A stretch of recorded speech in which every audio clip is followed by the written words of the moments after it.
So hello everyone, हम लोग continue कर रहे हैं एक्सक्रीटरी सिस्टम में। नेक्स्ट टॉपिक था स्किन, और स्किन में हम लोग पढ़ेंगे कि इसकी कौन कौन सी लेयर्स होते हैं, स्ट्रक्चर क्या क्या है।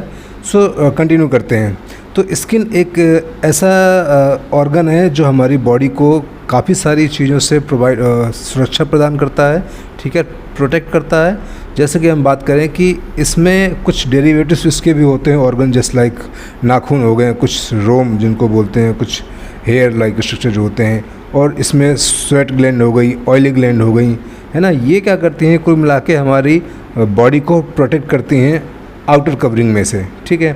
और ये हमारे बॉडी का सबसे बड़ा पार्ट होता है, क्योंकि इसमें करीब 2 मीटर स्क्वायर इसकी जो एरिया होता है स्किन कवर करता है हमारी बॉडी को, ठीक है। और इसकी जो एक तरीके से मोटाई देखी जाए तो 1 to 2 mm होती है।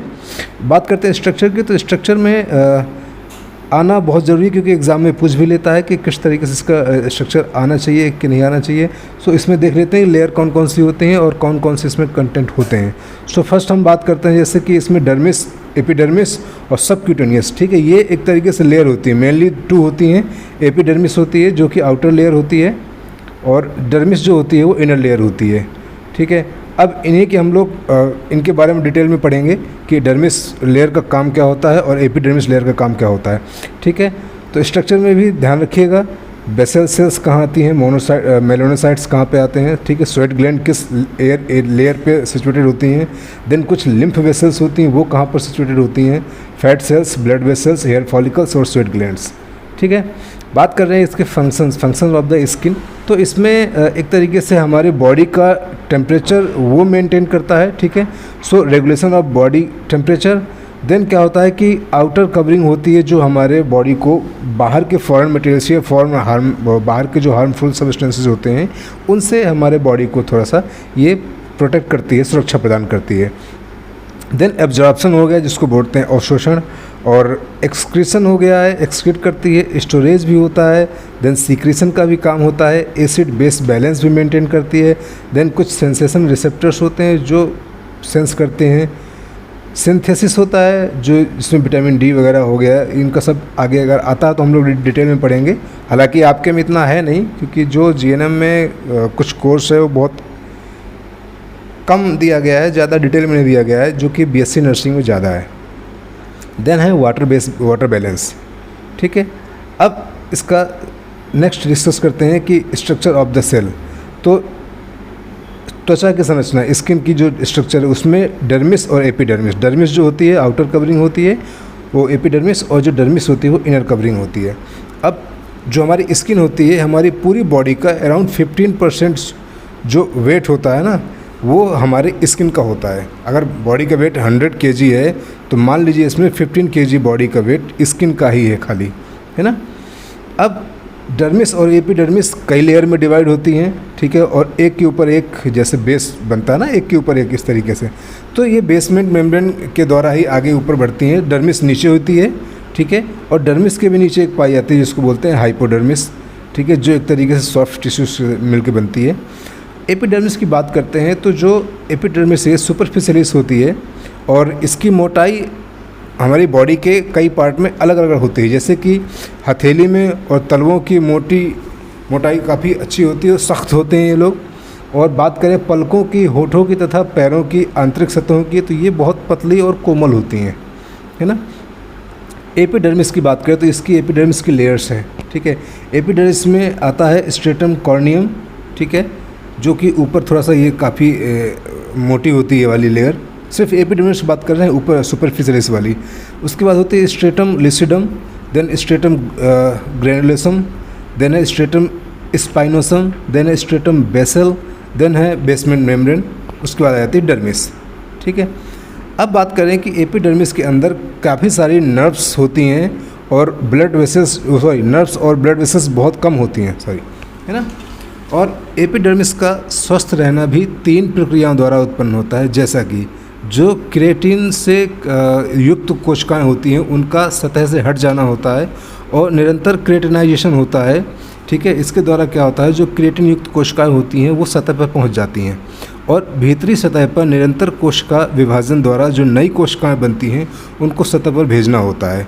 इसमें से बाल हो गया आपका, हेयर, सेबेसिस ग्लैंड हो गई, और स्वेट ग्लैंड, पसीने की ग्रंथियाँ, जो ये नलिकाओं में से होकर एपिडर्मिस द्वारा सतह पर पहुँच जाती हैं। ठीक है, अब एपिडर्मिस की सतह में डर्मिस की भी लेयर होती है नीचे साइड में, बेसमेंट में, है ना। सो इन्हें एक जो ऊपर होता है जो पेपले बोलते हैं, है ना, जो हर एक के थंब में भी देखा होगा, जो ये लाइनिंग से होती हैं, जो उभरी होती हैं, इनको बोलते हैं हम लोग फिंगरप्रिंट। तो ये हमेशा एपिडर्मिस की सतह पर होती है। ठीक है, अब जो हमारा स्किन का कलर होता है, ठीक है, उनके मेन 3 कारण होते हैं। पहला मेलेनिन, ठीक है, मेलेनिन भी एक तरीके से गहरा रंग का एक वर्णक है, ठीक है, जो टायरोसिन अमीनो एसिड के द्वारा, ठीक है, मेलेनोसाइट कोशिकाओं द्वारा स्रावित किया जाता है। ठीक है, और त्वचा का जो रंग होता है वो मेलेनिन जो वर्णक होता है उसकी उपस्थिति पर ही निर्भर करता है, जो कि त्वचा को हानिकारक किरणों से सुरक्षा प्रदान करती है, और सूर्य के प्रकाश में ज़्यादा समय रहने पर मेलेनिन का जो संश्लेषण होता है वो बढ़ जाता है, जिसकी वजह से थोड़ा सा स्किन का कलर या बहुत ज़्यादा गुलाबी हो जाएगा या बहुत ज़्यादा डार्क हो जाएगा।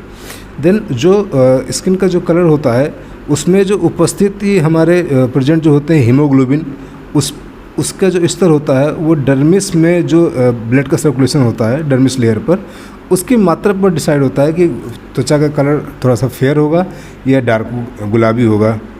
देन है जो हमारे ब्लड में उपस्थित एक सबक्यूटेनियस फैट में उपस्थित जो होती हैं कैरोटेंस बोलते हैं। ठीक है, कैरोटेंस क्या करती है, यही त्वचा को पीला रंग प्रदान करती है। ठीक है, अब एपिडर्मिस या आउटर लेयर जो होती है इसमें कुछ केमिकल मटेरियल और जो हमारे हो गए कुछ जीवाणु, जो जीवाणु व वाटर, ये कुछ होते हैं जो इनसे पास नहीं हो पाती हैं, लेकिन इसमें जो ऑयल होता है, ठीक है, ऑयल सब्सटेंस जो होते हैं उनको एब्जॉर्ब करने की इसमें क्षमता होती है। ठीक है, अब स्किन जो होती है वो एपिडर्मिस सतह को कोशिकाओं, जो इसकी एपिडर्मिस की जो सतह की कोशिकाएं होती हैं उनका आकार और आकृति और रचना के आधार पर इनको 4 लेयर में डिवाइड किया जाता है। ठीक है, पहला स्ट्रेटम कॉर्नियम, देन है स्ट्रेटम लिसिडम, उसके बाद है स्ट्रेटम ग्रैनुलोसम, उसके बाद है स्ट्रेटम जर्मिनेटिवम। ठीक है, अब ये जो बात करते हैं स्ट्रेटम कॉर्नियम की, तो ये भी आउटर मोस्ट लेयर होती है। ठीक है, इसमें डेड सेल्स होती हैं और इसमें जो सेंट्रल न्यूक्लियस होता है वो अनुपस्थित होता है, एब्सेंट होता है। ओके, और इन कोशिकाओं में क्रिएटिन नामक का प्रोटीन उपस्थित होता है, और इसी प्रोटीन के कारण जो कोशिकाएं होती हैं वो थोड़ा सा हार्ड हो जाती हैं। ठीक है, और इसलिए इन्हें हॉर्नी लेयर या श्रृंगी परत कहा जाता है, जो कि ये जल प्रतिरोधी परत होती है। देन बात करते हैं स्ट्रेटम लिसिडम की, तो ये भी एक पतली लेयर होती है और कुछ ट्रांसपेरेंट होती है। इसकी कोशिकाएं एक तरीके से बिल्कुल पतली होंगी, चपटी होंगी और अर्ध पारदर्शी होंगी। ठीक है, जिसमें कि एलेडेन प्रोटीन उपस्थित होता है, जो कि हमारी अल्ट्रावायलेट रेज होती है ना, इनको जो उनसे जो हीट उत्पन्न होती है या जो अल्ट्रावायलेट रेज होती हैं उनसे जो बॉडी को हार्मफुल होता है वो इससे सुरक्षा प्रदान करती है। अब बात करते हैं स्ट्रेटम ग्रैनुलोसम की, तो स्ट्रेटम ग्रैनुलोसम में यह एक तरीके से स्पष्ट सेंट्रल न्यूक्लियस वाली एक चपटी और बहुतली कोशिकाओं द्वारा निर्मित होती है, जिसमें एक तरीके से न्यूक्लियस होता है और कणिकाएँ पाई जाती हैं, और इसमें केरेटो हाइलिन कुछ बीजाणु पाए जाते हैं जो इसकी परत को शुष्क बनाते हैं। ठीक है, अब बात करते हैं स्ट्रेटम जर्मिनेटिवम, ठीक है, जिसको बोलते हैं अंकुरण परत, और यह परत 2 लेयर से मिलकर बनी होती है, स्ट्रेटम बेसल और स्ट्रेटम स्पिनोसम। ठीक है, इनकी जो सेल्स होती हैं वो थोड़ा चौड़ी होती हैं, बड़ी होती हैं और लॉन्गिट्यूडनल मतलब लंबी होती हैं, स्तंभाकार होती हैं। ठीक है, और इनके परत के द्वारा ही जो नई सेल्स होती हैं उनकी उत्पत्ति होती है, जो धीरे धीरे सतह की ओर बढ़ती है बेस की तरफ, जैसे कि डर्मिस लेयर की तरफ। ठीक है, अब जो इसमें 2 लेयर होती हैं वो है स्ट्रेटम स्पिनोसम और स्ट्रेटम बेसल्स। ठीक है, ये भी इनका भी काम ही होता है कि जो हमारे कलर्स होता है, स्किन का कलर होता है या फिर जो डिसाइड करता है, और जो हमारे यूवी रेज़ जाती हैं, ये उनसे जो हमारे बॉडी को हार्म पहुंचता है, तो ये उनसे प्रोटेक्ट करने का काम करती हैं। ठीक है, अब बात कर रहे हैं डर्मिस लेयर। पहली हो गई सुपरफिशियलिस और अब हो गई अंतः त्वचा या फिर डर्मिस जो इनर लेयर होती है। ठीक है, और इसी त्वचा को एक तरीके से वास्तविक त्वचा कहा जाता है। ठीक है, जिसका निर्माण कोलेजन, ठीक है, फाइबर और कुछ जलिकामय लचीले तंतुओं द्वारा होता है। ठीक है, कुछ ऐसे फाइबर्स होते हैं जो बहुत ज़्यादा सॉफ्ट होते हैं, जिनके द्वारा होता है। ठीक है, जिससे जो हमारी स्किन होती है, त्वचा होती है, मोटी तथा लचीली बनी रहती है। और जो हमारी इनर लेयर होती है डर्मिस, इसमें मैक्रोफेजेस, फैट सेल्स तथा फाइब्रोब्लास्ट सेल्स पाई जाती हैं, जो बाहरी पदार्थ होते हैं उनका भक्षण करती हैं। एक तरीके से इनको अभी जो पढ़ा था ना हम लोगों ने कि इनको क्या क्या करती हैं, इनका काम क्या होता है, फंक्शंस क्या होता है, तो उसमें से इनका काम होता है भक्षण करना भी। ठीक है, अब इसमें कुछ थोड़ा सा मात्रा में अनैच्छिक कुछ पेशीय तंतु पाए जाते हैं, कुछ ऐसे टिश्यूज़ पाए जाते हैं जो क्या करते हैं, मुख्यतः हमारी जो ब्लड की वेसल्स होती हैं और लिम्फ वेसल्स होती हैं, स्वेट ग्लैंड्स होती हैं, ऑयली ग्लैंड्स होती हैं, हेयर फॉलिकल्स होते हैं तथा कुछ ऐसे एडिपोज टिश्यू होते हैं जो जहाँ पाए जाते हैं। ठीक है, और इसकी मोटाई व जो फैट होता है ना, वो टिश्यू के कारण, इसी के मतलब टिश्यू के कारण हमारे शरीर के विभिन्न भागों में अलग अलग पाई जाती हैं। ठीक है, और ये दो भागों में मेनली डिवाइड होता है। ठीक है, ऊपरी भाग जिसको पेपिलरी बोलते हैं और जो नीचे का अंतः होता है, नीचे का होता है वो जलका में होता है। ठीक है, अब इसका स्ट्रक्चर देख लेते हैं। स्ट्रक्चर में भी क्या है कि जो हमारा डर्मिस लेयर का स्ट्रक्चर है, वो पहला वाला एपिडर्मिस का था, ये वाला डर्मिस का है। डर्मिस में देख लीजिए कि इस तरीके से फॉलिकल, ये हेयर फॉलिकल होते हैं। ठीक है, स्किन की सरफेस हो गई, ऊपर एपिडर्मिस आ गई, नीचे डर्मिस में देखिए अब सीबस ग्लैंड हो गई है, हेयर फॉलिकल्स हो गया है। ठीक है, रूट शीथ वगैरह हो गया। ठीक है, और ये कुछ मसल्स होती हैं सॉफ्ट। ठीक है, जो कि इनका एक तरीके से फंक्शन होता है, वो उसमें हेल्प करती हैं स्किन के फंक्शंस में। ठीक है, अब पेपिलरी लेयर्स की बात करते हैं, तो इसमें क्या होता है कि एपिडर्मिस हुआ, डर्मिस सॉरी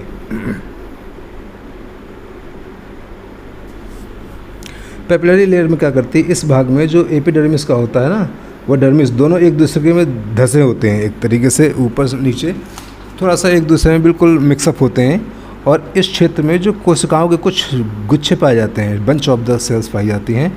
ठीक है, जिन्हें रक्तवाही अंकुर या वैस्कुलर पेपिले बोलते हैं। ठीक है, और पेपिले परत में जो स्पर्श कणिकाएँ होती हैं या मिशनर्स ग्रेनुल्स पाए जाते हैं। ठीक है, इनका जो काम होता है एक तरीके से ऊपर से जो भी एब्जॉर्प्शन होता है उसको नीचे तक पहुंचाना। ठीक है, अब बात करते हैं इसमें सेकंड है, सॉरी फर्स्ट हमने पढ़ लिया है पेपिलरी लेयर, सेकंड है हमारी रेटिकुलर लेयर। और यही लेयर होती है एक तरीके से, इसका स्तर अधिक मोटा होता है तथा इसमें जलकीय फाइबर होते हैं व कोलेजन फाइबर होते हैं, जो आपस में मिलकर एक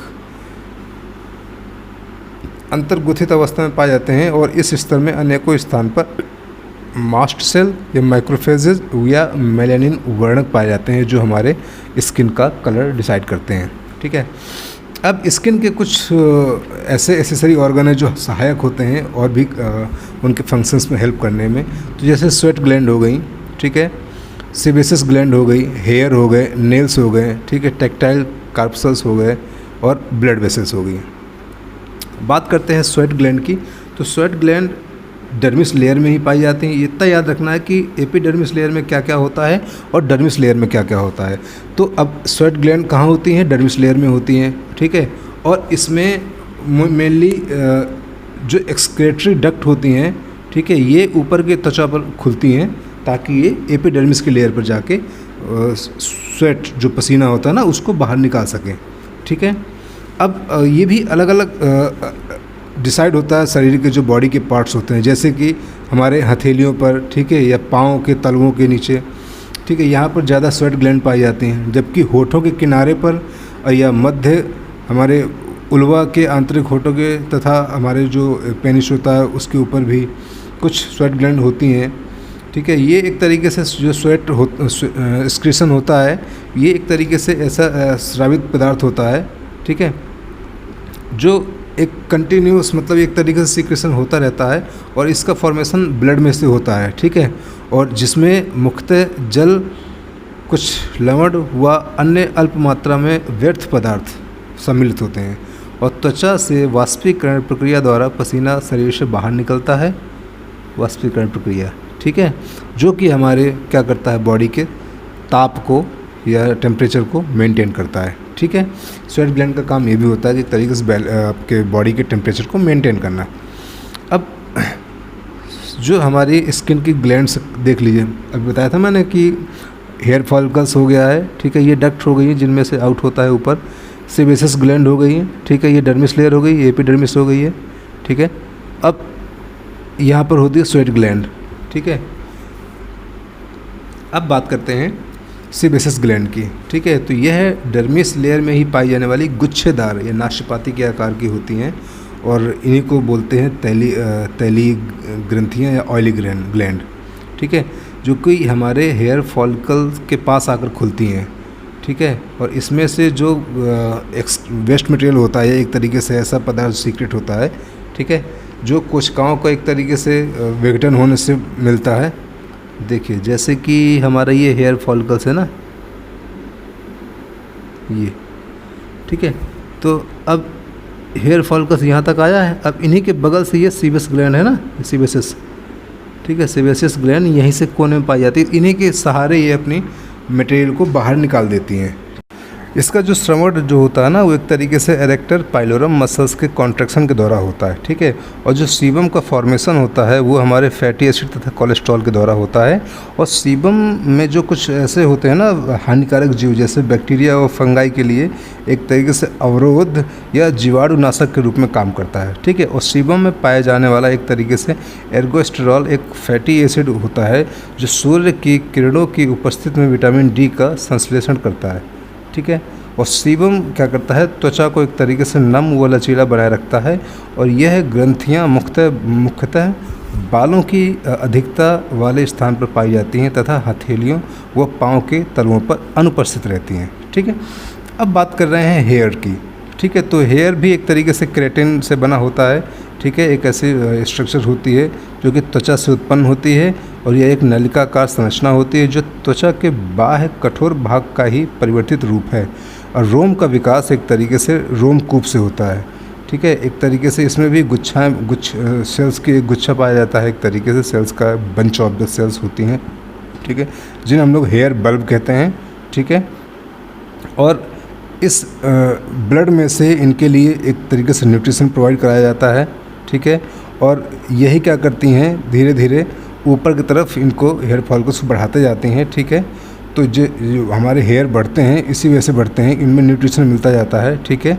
अब इसमें जो हमारा न्यूट्रिशन है, इसके जब इनको न्यूट्रिशन नहीं मिलता है तब जी ये जाके इनकी डेथ हो जाती है, ठीक है। अब हमारे हर एक जितने भी हेयर हैं, ठीक है, हर एक हेयर में से एक फैटी ग्लैंड एक तरीके से जो ग्लैंड्स होती हैं उसमें भी एक एरेक्टर पाइलोरम मसल्स जुड़ी होती है हर एक बाल में से, ठीक है, हर एक हेयर में से एक एरेक्टर पाइलोरम मसल्स जुड़ी होती है जिसके कॉन्ट्रैक्शन के द्वारा ही जो हमारे रोम खड़े हो जाते हैं, बाल खड़े हो जाते हैं ना एकदम से, जैसे जिनको बोलते हैं गूज बम या गूज फ्लेश बोलते हैं, ठीक है। यही एक गड्ढे का निर्माण करते हैं, ठीक है, और ये दो भाग से मिलकर बना होते हैं, ठीक है, जिसमें शाफ्ट रूट होता है, ठीक है, और रूट वह भाग होता है जहाँ पर आपके एपिथेलियल सरफेस से जुड़ा होता है जिसमें 3 लेयर पाई जाती हैं, मेडुला, कॉर्टेक्स और क्यूटिकल्स, ठीक है, अभी स्ट्रक्चर में देखेंगे। तो जो मेडुला है यह कोमल और केराटिन का बना होता है, ठीक है, बालों का मध्य भाग माना जाता है और यह बनाता है। ये कॉर्टेक्स होता है, ये बाल की सबसे मोटी परत होती है जिसमें मेलेनिन वर्णक पाया जाता है। और क्यूटिकल्स होती है पतले चपटे या पपड़ीदार कोशिकाओं की परत से बनती है, ठीक है। अब देखिए ये स्ट्रक्चर है एक तरीके से हमारे हेयर की या रोम की संरचना, ठीक है। अब देखिए इसमें जो हेयर डिटेल में देखते हैं, ठीक है, ये एक तरीके से हेयर शाफ्ट लिया गया है और इसी में से तीनों मेडुला भी है, मेडुला, कॉर्टेक्स और क्यूटिकल्स भी है, ठीक है। अब जो ये सीबस ग्लैंड है, ठीक है, सीबस ग्लैंड इसी हेयर फॉलिकल के जस्ट बगल से ऊपर यही सीक्रेट करती है ना अपना सीक्रेशन, और ये मसल्स होती हैं जो कि हर एक हेयर में से जुड़ी होती हैं जिनको एरेक्टर इनको बोलते हैं एरेक्टर पाइलोरम मसल्स, ठीक है। तो इनके कॉन्ट्रैक्शन से ये स्ट्रेट सीधे खड़े हो जाते हैं और यहाँ पे एक गड्ढे का निर्माण कर देते हैं, ठीक है। ये हो जाता है हेयर बल्ब, ठीक है, जहाँ में से हेयर फॉलिकल्स निकलता है, ठीक है, जिसको डर्मल पेप्ला हो गया है, हेयर मैट्रिक्स हो गया है, आउटर रूट शीथ हो गई, इनर रूट शीथ हो गई है। तो ये स्ट्रक्चर भी आना बहुत ज़रूरी है, कभी कभी एग्ज़ाम में पूछ भी लिया जाता है। अब बात करते हैं नाखून की, नेल्स की। तो ये भी एक तरीके एपिडर्मिस का रूपांतरण है जो हमारी बाहरी त्वचा के आंतरिक भाग से उत्पन्न होते हैं तथा उंगलियों के छोर पर स्थित होते हैं, और यह केरोटिन युक्त शुद्ध प्रोटीन की डेड सेल्स होती हैं, उनके द्वारा बनी संरचना होती है, जो कि उंगलियों को सुरक्षा प्रदान करती है। और यह हमारा कुछ पार्ट्स में से मिल के बनता है। फ्री एज हो गया है आपका, ठीक है। ये नेल्स के स्ट्रक्चर भी आना ज़रूरी है। फ्री एज हो गई, नेल बेड हो गया और नेल की बॉडी हो गई, ठीक है। अब बॉडी ऑफ द नेल्स एक तरीके से स्वतंत्र किनारा जिसको काट कर अलग किया जा सकता है, और यह त्वचा में धंसा रहता है और अर्धचंद्राकार भाग का निर्माण करती है, जिसे नक्ष चंद्रिका या नेलुला कहते हैं, ठीक है, लेनुला, ठीक है, या लेनुला या फिर लेनुला। और इसका कुछ भाग सजीव होता है जो कि बाहरी त्वचा की नक्श या नेल बेड से जुड़ी होती है। यही नेल सेल्स, नेल बेड होता है ना, यही जो हमारी ब्लड की जो सेल्स होती है ना, उनमें से और नर्व्स में से यहाँ पे कुछ पाए जाते हैं, जिसकी वजह से इनका आगे बढ़ती जाती हैं, ठीक है। और इन्हीं कोशिका के विभाजन पाया जाता है, जहाँ पर जो बढ़ी हुई कोशिकाएं होती हैं ना, जो कि पोषण के अभाव में आकर मृत हो जाती हैं और आगे लंबाई में वृद्धि करती रहती है। तभी इनके जो आगे नाखून बढ़ जाते हैं, इनको काट कर अलग कर दिया जाता है ना। अब बात करते हैं टेक्टिकल कार्पस्कल्स, ठीक है। टेक्टिकल कार्पस्कल्स की बात करते हैं, जिसको बोलते हैं स्पर्श कणिका, ठीक है। यही हमारी कणिकाएँ होती हैं जो हमारे स्पर्श, ताप, ठंड और दाब को एक तरीके से सेंस करती हैं, और यह उंगलियों के सिरों पर तथा हथेलियों पर सर्वाधिक पाई जाती है। बात करते हैं ब्लड वेसल्स की। तो ब्लड वेसल्स हमारी स्किन में भी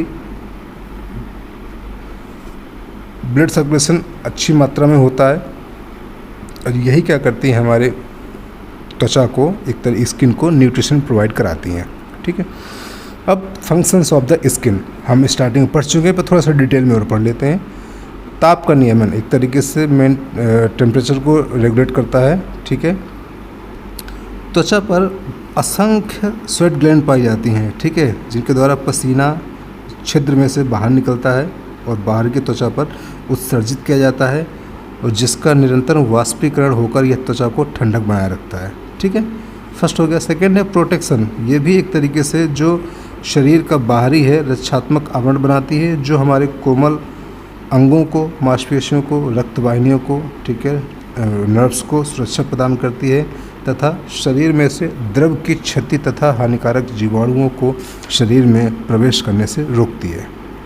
अब एक्सक्रीशन, त्वचा के द्वारा पसीने के माध्यम से जल, हमारा यूरिया, नाइट्रोजन एवं कुछ फैटी एसिड्स आदि पदार्थों को बाहर एक्सक्रीट आउट कर दिया जाता है, ठीक।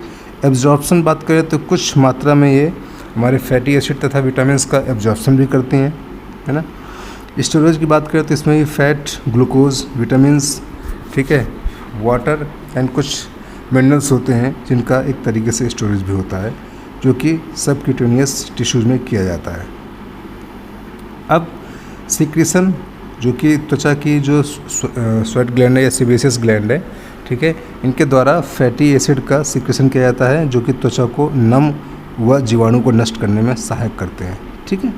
अब एसिड बेस बैलेंस, ये भी शरीर में से जो एसिडिटी मतलब एक तरीके से एसिडिक हो जाता है ना बॉडी, ठीक है, उसके लिए भी ये बहुत हेल्पफुल है। ये भी पसीने में से एसिड की मात्रा को आउट करता है, जो कि हमारे बॉडी में एक तरीके से एसिड बैलेंस रहता है। अब सेंसेशन रिसेप्टर, जिसमें कि इसमें सेंस करने के लिए बहुत सारी चीज़ें नर्व्स होती हैं जो सेंस करती हैं, ठीक है। और नर्वस सिस्टम में भी स्पर्श, टच करना है, टेम्परेचर, प्रेशर तथा वेदना की संवेदनाओं को ग्रहण कर ब्रेन तक पहुंचाती है। और बाल भी हमारी सेंस करती हैं, ठीक है, ये भी सेंस को या सेंसेशन इनके अंदर होता है, फील करके ये भी ब्रेन तक मैसेज पहुंचा देती हैं, ठीक है। बाल को हम टच करते हैं ना तो पता चलता है कि हमारे बालों को ही टच कर रहा है। तो इसमें भी एक तरीके से नर्व्स का कनेक्शन होता है ना। अब बात करते हैं सिंथेसिस।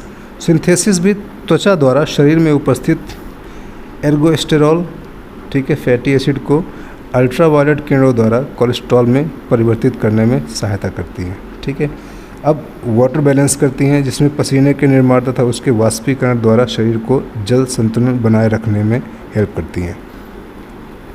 अब regulation of the body temperature, ठीक है, शरीर का तापमान 36.8 डिग्री सेल्सियस होता है या 98.4 फ़ारेनहाइट होता है, ठीक है।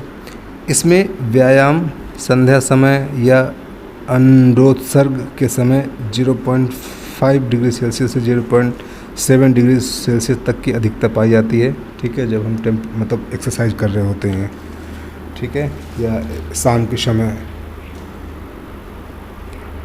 ठीक है। अब शरीर की जो उपापचय क्रिया बढ़ाने पर शरीर का तापमान बढ़ता है, ठीक है, और उपापचय क्रिया घटाने पर इसका तापमान घटता भी है, ठीक है। और इसमें जो तापमान का नियमन है वो निम्न प्रकार से किया जाता है, जैसे कि हीट प्रोडक्शन हो गया, ठीक है, इसमें भी जो हीट एक तरीके से निकाली जाती है बाहर, वो भी सेल्स के द्वारा ही किया जाता है। और इसमें कुछ हमारे बॉडी के ऑर्गन्स होते हैं जो कि इसकी ऊर्जा का उत्पादन का काम करते हैं, जैसे कि मसल्स हो गई। मसल्स भी एक तरीके के स्केलेटन जो मसल्स होती हैं इनके कॉन्ट्रैक्शन द्वारा, ठीक है, एक्सरसाइज जब हम करते हैं ना तो अधिक मात्रा में ऊर्जा का उत्पादन होता है और कपकपी लगने पर मांसपेशियों में कॉन्ट्रैक्शन उत्पन्न होता है, जिसकी वजह से शरीर का तापमान बढ़ जाता है, ठीक। लीवर की बात करें तो लीवर द्वारा संग्रहित पदार्थों का उपापचय कर ऊष्मा उत्पादन किया जाता है। पाचन तंत्र में भी, ठीक है, केमिकल कुछ प्रोसेस होती है जिसके द्वारा क्रमाकुचन गति के द्वारा फलस्वरूप ऊर्जा का उत्पादन किया जाता है। देन हीट लॉस, त्वचा के द्वारा ऊष्मा क्षति वातावरणीय तथा शरीर तापमान में अंतर के कारण होती है और शरीर में तापमान नियमन का कार्य हाइपोथैलेमस के द्वारा किया जाता है, ठीक है। हाइपोथैलेमस एक ऐसा पार्ट है जो हमारे बॉडी को टेम्परेचर को मेंटेन करता है। अब ऊष्मा क्षति के प्रकार, रेडिएशन में कुछ हमारे बॉडी के खुले पार्ट्स होते हैं जहाँ पर सीधे संपर्क में रहते हैं रेडिएशन के, ठीक है, जिसके द्वारा भी ऊष्मा की हानि होती है। कंडक्शन की बात करते हैं, जब शरीर के गर्म भाग पर से ठंडी हवा गुजरती है तो वह शरीर का तापमान घटा देती है। तो कंडक्शन भी मतलब इनको सेंस करके अंदर के टेम्परेचर को मेंटेन कर दिया है। देन एवापोरेशन हो गया है, ठीक है, इस शरीर की सतह पर उपस्थित नमी या पसीने के द्वारा हवा जैसे लगती है तो ये शरीर को से वाष्प बन जाती है और वाष्पित कर तापमान को कम करना यही वाष्पीकरण कहलाता है या एवोपरेशन कहलाता है, ठीक। अब बात करते हैं वुंड हीलिंग, घाव कैसे भरता है ना। घाव भरने के लिए भी सिस्टमिक फैक्टर हो गया है और एक हो गया है हमारा लोकल फैक्टर, ठीक है। सिस्टमिक फैक्टर की बात करें, अच्छा न्यूट्रिशन, ठीक है, वह अच्छा स्वास्थ्य घावों को भरने में सहायता करते हैं, जबकि कुछ इन्फेक्शन हो, कमज़ोर इम्यून सिस्टम हो, ठीक है, कम ब्लड सप्लाई हो, जिसकी वजह से घाव भरने की जो दर होती है वो बहुत ज़्यादा कम हो जाती है, ठीक है। अब जैसे एग्जांपल है, ब्लड कट लगा, यहाँ पे क्लॉट हो गया, ठीक है, ये डर्मिस लेयर पे है, ब्लड वेसल्स है यहाँ पर, सब इनका काम होता। शायद वुंड हीलिंग का मैंने एक आई थिंक शॉर्ट वीडियो बना हुआ है, आप देख सकते हैं उसमें किस तरीके से वुंड हीलिंग होती है, ठीक है। ये स्टेप बाय स्टेप उसमें है, ठीक है। फाइब्रोब्लास्टिंग इमेज उसमें आगे उसमें बताया गया होगा जब आप देखेंगे, ठीक है। अब लोकल फैक्टर हो गया, जैसे कि शरीर में अच्छा ब्लड सप्लाई है, ठीक है, शरीर को ऑक्सीजन व न्यूट्रिशन और कुछ ऐसे पोषक तत्व उपलब्ध करवाता है जिससे घाव तेज़ी से भरते हैं और रोगाणुओं से मुक्ति होने पर घाव तेज़ी से भर जाते हैं, ठीक है। अब प्राइमरी हीलिंग क्या होती है, जो टिश्यूज़ होते हैं उनको बहुत कम क्षतिग्रस्त होने पर कई तरीके से घाव भर जाते हैं, ठीक है, जिसके दोनों सिरों पे पास स्थित होते हैं। जैसे कि हम बात करते हैं किस तरीके से, जैसे कि इन्फ्लेमेशन, पहले कोई अगर हमको कोई घाव होगा वहाँ पे सूजन आ जाती है पहले, है ना। तो जब भी कोई चीज़ क्षतिग्रस्त होगी तो वहाँ पर सूजन आएगी, तब उसके बाद वहाँ पर ब्लड के क्लॉट जम जाते हैं चारों तरफ से, ताकि ब्लड आगे बहे नहीं, और ब्लड को रोकने के लिए ब्लड क्लॉटिंग वहाँ पर होती है। ठीक है, और वहाँ पर क्या होता है कि जो हमारी डेड सेल्स होती हैं ना, उनके द्वारा जो खाली स्थान होता है वह उन्हीं डेड सेल्स के द्वारा ही भर दिया जाता है। ठीक है, और वही जो रक्त के थक्के जमते हैं ना, वही क्या करते हैं, एक तरीके से भक्षण कोशिकाएँ व फाइब्रोब्लास्ट कोशिकाएँ माइग्रेट होकर जमा हो जाती हैं, जिसके द्वारा भक्षण कोशिका द्वारा रक्त के थक्के व मृत कोशिकाओं को हटाया जाता है तथा फाइब्रोब्लास्ट कोशिकाओं को उत्तेजित करती हैं। ठीक है, और उत्तेजित जो फाइब्रोब्लास्ट कोशिकाएं हैं वो कोलेजन तंतुओं टिश्यू में से इनके द्वारा सतह को जोड़ने का कार्य करती हैं। ठीक है, देन प्रोलिफरेशन स्टेज आती है। ठीक है, इसमें भी जो हमारी सेल्स होती हैं वो एक तरीके से अपनी तीव्र डिवीज़न करती हैं, बहुत ज़्यादा फास्ट डिवाइड एक दूसरे से मतलब कई सारी डिवाइड होती हैं, और इसकी वजह से वहाँ पर मोटाई बढ़ जाती है, जिसके बीच में रक्त का थक्का जम जाता है। ठीक है, और स्कैब जो बनता है उसको बोलते हैं, वो 3 से 10 दिन में अपने आप स्वयं वो नष्ट हो जाता है, और ग्रेनुलेशन टिश्यू द्वारा नई ब्लड वेसल्स का, ठीक है, फेगोसाइट्स व फाइब्रोब्लास्ट का निर्माण होता है, और उस स्थान पर वापस से पुनः रक्त स्थापित किया जाता है, और फाइब्रोब्लास्ट द्वारा जो कोलेजन और जो टिश्यूज है ना, इनका श्रवण किया जाता है, और जबकि मृत कोशिकाओं को हटाने का कार्य भक्षण कोशिकाओं द्वारा हो जाता है। ठीक, अब मैचुरेशन जो स्टेज आती है, तो ग्रेनुलेशन टिश्यू में से जब फाइब्रस स्केयर टिश्यू को प्रतिस्थापित किया जाता है, तो कोलेजन फाइबर को पुनः व्यवस्थित करने पर परत की मजबूती और बढ़ जाती है, जिसके पश्चात स्कार में संचरण घट जाता है और यह एक लकीर के समान दिखाई देता है ना। थर्ड स्टेज होती है जिसको बोलते हैं हीलिंग बाय सेकेंड इंटेंशन या फिर सेकेंडरी हीलिंग। ठीक है, इस प्रकार की क्रिया के द्वारा टिश्यूज को काफ़ी बड़ी मात्रा में क्षतिग्रस्त होते हैं या डैमेज होते हैं। ठीक है, और जो डैमेज टिश्यू होते हैं इनके भाग के किनारे दूर स्थित होने पर किया जाता है, जैसे कि बेड सोर हो गया। ठीक है, इसकी सभी अवस्थाएं प्राथमिक घावों के भरने के समान होती हैं। वह घावों को भरने में लगा समय घावों के आकार पर निर्भर करता है। ठीक है, और ये कई चरण में ये क्रिया संपन्न होती है, इन्फ्लामेशन, प्रोलिफरेशन, अभी हमने सब बता चुके हैं ये सब चीज़ें, है ना। और बाकी एक शॉर्ट वीडियो दिया है, उसमें आसानी से आप समझ सकते हैं। देन देखते हैं डिसऑर्डर ऑफ द स्किन। ठीक है, प्रेशर सोर हो गए, इसे डिक्यूबिटस अल्सर या बेड सोर भी कहते हैं। ठीक है, ये मुख्यतः प्रेशर पॉइंट वाले स्थानों पर उत्पन्न होते हैं। त्वचा के लंबे समय तक कठोर सतह पर व अस्थियों के उभारों के मध्य दबे रहने के कारण प्रभावित भाग पर रक्त संचरण कम हो जाता है, जिसके कारण ऑक्सीजन व न्यूट्रिशन नहीं पहुंच पाता है, और इस समय यहाँ पर इस्कीमिया उत्पन्न होता है, जहाँ पर धीरे धीरे घाव बन जाता है, और अवस्था गंभीर होने पर वहाँ पर इन्फेक्शन हो जाता है, जिसको सेप्टिसीमिया कहते हैं। जब कोई भी पेशेंट बेड पर लेटे रहते हैं और लंबे समय तक लेटे रहना होता है, करवट भी नहीं दिलवाना होता है, तब दिक्कत होती है। इसलिए जब भी कोई पेशेंट एडमिट होता है, इसलिए उनको मूवमेंट करवाना ज़रूरी है, करवट दिलवाना ज़रूरी है। घर पे कोई भी रहे, उनका हाथ पैर को मूवमेंट भी बहुत ज़रूरी है। नहीं करेंगे तो इसमें बेड सोर होना, प्रेशर के कारण बेड सोर पड़ जाते हैं और इन्फेक्शन हो जाता है। ठीक है, अब प्री डिस्पोजिंग फैक्टर क्या होते हैं? प्रेशर सोर को बढ़ाने वाले कारक। बाहरी कारक अत्यधिक दाब हो गया, ट्रॉमा, लंबे समय तक शरीर की स्थिति या शरीर में नमी या कुछ इन्फेक्शन होना, या आंतरिक कारण हो गया कमज़ोर पोषण, न्यूट्रिशन सही नहीं गया, लंबे समय तक बीमारी की अवस्था में रहना। ठीक है, संवहन अवरुद्धता मतलब सेंसरी इम्पेयरमेंट हो गया है जिसकी वजह से, और रक्त संचार में कमी या बुढ़ापा। अब नेक्स्ट इसमें आता है डिसऑर्डर में बर्न। बर्न भी एक तरीके से शारीरिक भागों का अत्यधिक ताप, सर्दी, विद्युत विकिरण, रसायनों, प्रबल अम्ल व प्रबल क्षार द्वारा क्षतिग्रस्त होने की अवस्था बर्न कहलाती है। कई तरीके से बर्न होता है, ठंडे से भी, गर्म से भी, लाइट से भी, है ना, एसिड से भी, है ना। इसके द्वारा त्वचा के आकार व कार्य करने की क्षमता बाधित होती है, और बर्न के पश्चात संक्रमण होने का सबसे मुख्य कॉम्प्लिकेशन है। बर्न को गहराई, डेप्थ के आधार पर दो पार्ट में डिवाइड किया गया है। फर्स्ट है पार्शियल थिकनेस, जब सिर्फ एपिडर्मिस ऊपर वाली लेयर ही सम्मिलित होती है। फुल थिकनेस, जिसमें कि डीप डर्मिस और एपिडर्मिस दोनों नष्ट हो जाती हैं। ठीक है, इससे बर्न में दर्द होता है, क्योंकि इसमें कुछ हमारी जो नर्व्स होती है ना, वो भी नष्ट हो जाती हैं। अब ये रूल ऑफ 9 है।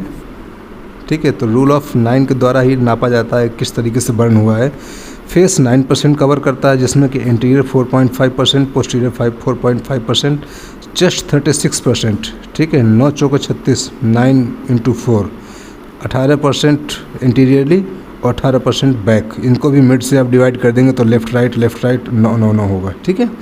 अपर लिम्ब की बात करें तो ये भी अपर लिम्ब में दोनों हाथ आ जाते हैं 9%, 9, ठीक है। लोअर लिम्ब में भी 36, मतलब कि 18% एक leg, 9% front, 9% back, interior posterior, इस तरीके से 9 आगे 9 लेफ्ट और राइट दोनों, 18 दूनी 36 हो गए। और जो जेनिटल रीजन हो गया वो 1% कवर होता है। इसमें इस प्रकार से टोटल हमारा 100 हो जाता है। अब कॉम्प्लिकेशंस ऑफ द बर्न, जिसमें कि आपका डिहाइड्रेशन है ना, एंड हाइपोवोलेमिया, शॉक हो गया, हाइपरथर्मिया हो गया, इन्फेक्शन हो गया, रेनल फेलियर हो गया, कॉन्ट्रैक्शंस हो गए। देखिए ये है पूरा हेड का 9 इंटीरियर पोस्टीरियरी है ना, वो सॉरी 4.5, अपर लिम्ब में भी 9, 36 हो गए, ट्रंक का भी 36 हो गया, जेनिटल पोर्शन 1% होता है, लोअर लिम्ब में 18 होता है, ठीक। 9। इस तरीके से रूल ऑफ 9 से हम लोग डिसाइड करते हैं बर्न की क्या स्थिति है। ओके, सो अब ये टॉपिक कंप्लीट हो चुका है। कोई क्वेश्चंस हो आप कमेंट कीजिएगा, और नेक्स्ट हम लोग जो नेक्स्ट हमारा टॉपिक है उसमें आते हैं, जिसको बोलते हैं एंडोक्राइन सिस्टम, और एंडोक्राइन सिस्टम को हम लोग नेक्स्ट टॉपिक में कवर करते हैं। So thank you.